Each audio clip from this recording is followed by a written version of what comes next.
just a quick intro. This is my full V-Glide gun. If you see this, you can see it's got the VMAC engraving on the compression tube. It's full V-Glide internals, Delrin glides and all that kind of stuff. And here I have got one of Nick Gibney's new 22mm conversion pistons, where the compression tube is sleeved and you've got a very lightweight aluminium O-ring piston that's only as you can see, a 22mm diameter there, which I'm going to strip the V-Glide internals out and swap for the new Nick Gibney internals, and we'll see what kind of difference that makes.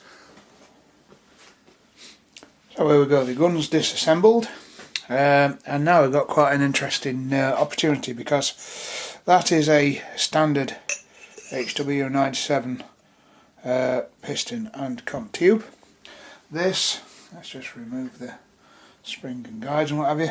This is the full V-Glide setup, and last but by no means least, we have got the Nick Gibney 22mm sleeved setup. So what I'll do, just by way of a little bit of interesting, well, I found interesting comparison anyway, is I'm going to weigh the pistons, zero them up, and the standard Weihrauch piston minus the seal is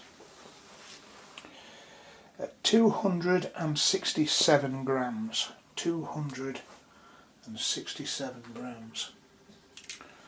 Okay, so I remember that, 267 grams. The V-Glide with seal is 233 grams, so that's just 44 grams lighter, 34 grams lighter. And then we have our Nick Gibney 22mm piston, and that is 120 grams exactly. No, sorry, 121. No, back to 120. It's around about 120 grams. So that is in the order of 145 grams lighter than the standard piston. Now when we put in this one together, you'll notice it's got this little Allen screw here. Now that's obviously because it's a non-rotating piston. The piston's got to be locked in position, so that Allen screw there is in direct line with the latch rod. Let's just have a look at comparative lengths of the V-Glide. Oh, now then, there's interesting. You'll notice that Nick's latch rod is considerably shorter, therefore giving you a longer stroke. That's going to be interesting stuff. Okay, just put things back together where they're supposed to be, and then I'll start reassembling the gun. Okay, so this is Nick's kit. As you can see, the little set screw needs to come out, so we'll just undo that, slide it through. Now when I'm putting it in, I'm just going to use a little bit of thread lock on there just to stop it from jumping out. So there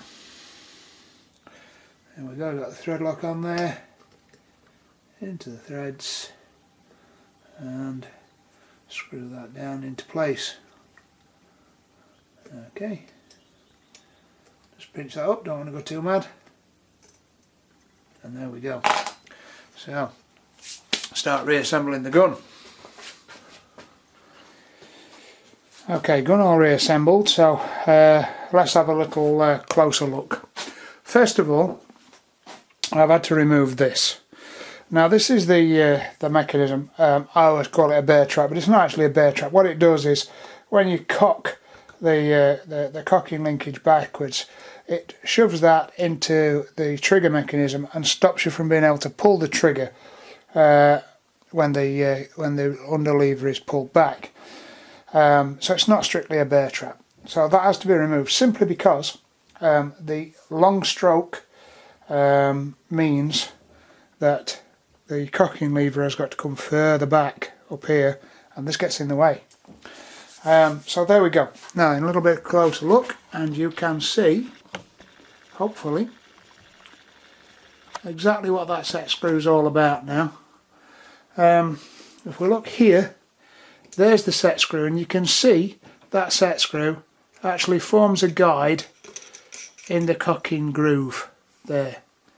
Alright, so that set screw, which obviously lines up the latch rod to engage with the trigger sears. So there we go. I'm just going to put a little bit of grease in there before I put the stock back on, and then we'll try a few more shots. Okay, guns back together. A few first shots. Nice and easy to cock. Keep hold of that under lever obviously, because there's no more locking mechanism on the trigger.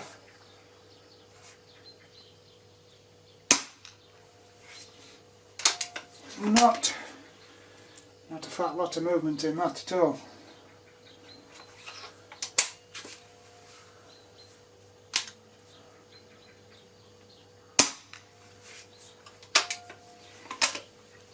Feels good, feels good. I'll scope it up and stick a few more shots through it.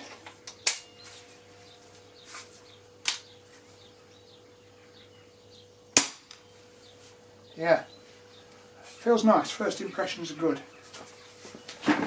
Okay, this is purely a first impression. I've stuck a Mamba light on it, spent a little bit of time zeroing it in. Obviously no trigger stop on it, so you've got to keep hold of the under lever just so you can see how it shoots.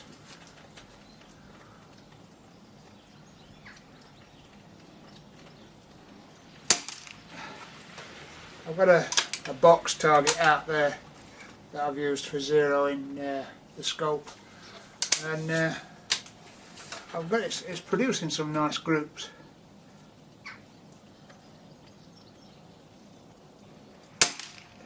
I've not checked the power, and I'm not going to until I've stuck a good 100 or so pellets through it. Just let it settle. So, but it feels nice. It's a nice easy gun to cock.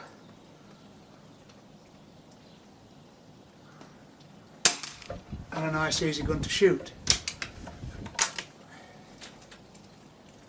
The pellets I'm using that it seems to like, I did try it on Superdomes to start with, but I couldn't get it to group at all with them. They really don't suit this gun.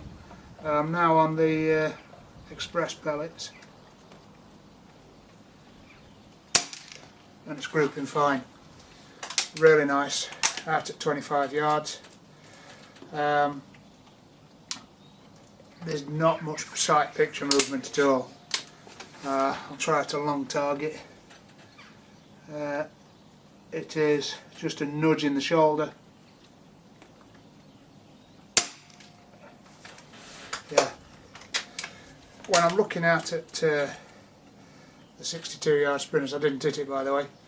I'm getting next to nothing.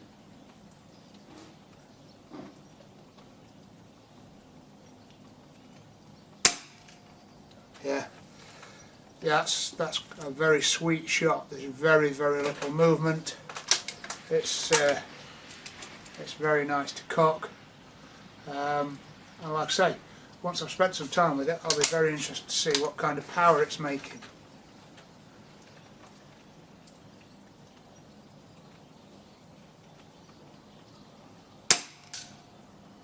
Yeah. So, initial impressions, very good indeed.